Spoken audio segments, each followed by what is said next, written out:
তাকে শিষ্য হিসেবে গ্রহণ করলেন, তবে একটি শর্তে।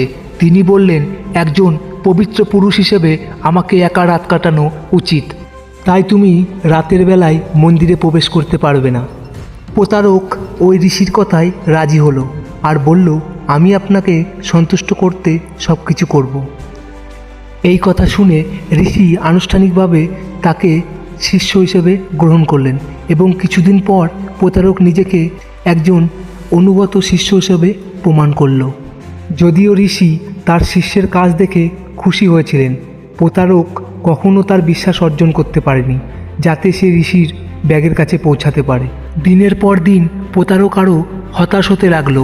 সে আমাকে এতটা বিশ্বাস করছে না যে ব্যাগটি আমার কাছে রাখতে দেবে, তবেই আমি ব্যাগটি চুরি করতে পারবো। এমন সময় প্রতারক দেখল একটি তরুণ ছেলে ঋষির কাছে আসলো।